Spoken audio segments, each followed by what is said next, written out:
I love this because I'm in this business for over 30 years. Starting with just bicycle stands, then made those bicycle stands intelligent for normal bikes. But now, what has happened? Since 10 years, we have smart technology. We have electric bikes. And we have people who want to share products.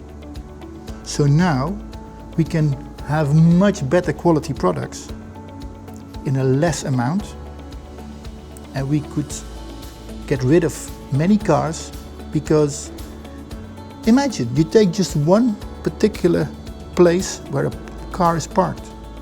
In this particular place you can put 8 sharing bikes. 8 sharing bikes may be used by 80 people a day. Your city will be much more livable. Bike sharing is used by people who love to ride a bike, or who in one way or another see the advantage of having a bike. You start with people who do it for fun. Others do it because they take care of the environment.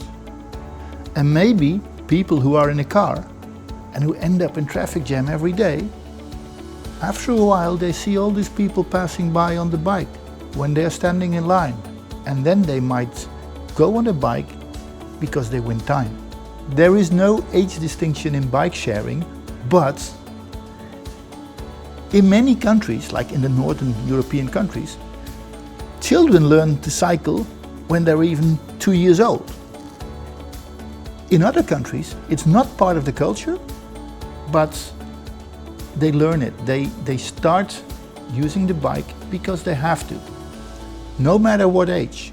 But the younger people adapt biking more than the older, because you have to learn it. It has to be part of your normal behavior.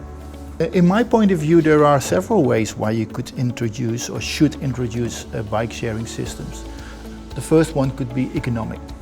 It's making money, or even better, save costs.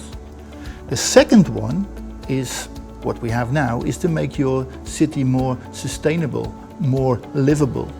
And the third one is to make it more attractive. People say hello to each other, your city is nicer to be, it's safer, and it's more or less city marketing. The choice of the system depends on the density of your city. If you have a high density, then people will move from one place to another, maybe short distances, and then your density should be every 250, 500 meters you need stations. But if you have stations used for getting from public transport to work, then you might have fewer stations, and then people go from public transport to maybe an industry area and back again. Then you need less stations. You can introduce bike sharing in almost every city, but you have to make choices. If you have a city with wide roads with much traffic, you have to prepare bicycle lanes. If you have an old city, then it's perfect. With a bike you can get into the old town. If you have a city with lots of tourists, maybe you have bicycle lanes along the coast or in the nicest areas of your city.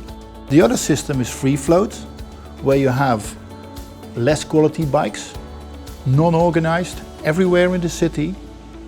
And in fact, those systems are not about bike sharing, it's more collecting data, because everybody who uses the system has to give their identity to the provider.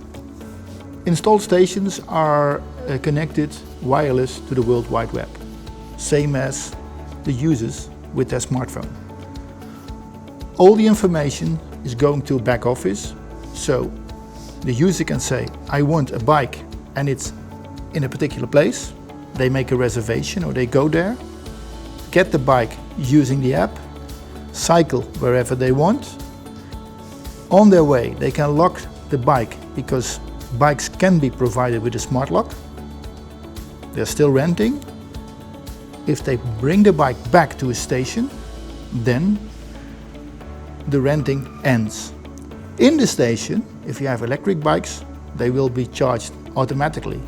Nowadays, even with wireless induction technique. The operational costs are expensive because it happens every day. You have to repair your bikes. So buy a good bike which you do not have to repair. You have to service your bikes. You have to communicate with your clients. And you have to take care of the system. Every day. You also have to move bikes from one station to another. The steps you have to take to introduce bike sharing, they start with political commitment and budget. Second, prepare your public space for cycling, make it safe, bicycle lanes, etc. Number 3, communicate to your society what you want to do and how they can use the system. And last but not least, start off with a pilot, because the proof of the pudding is in the eating, and riding a bike starts with using the bike for the first time and feel all the profits.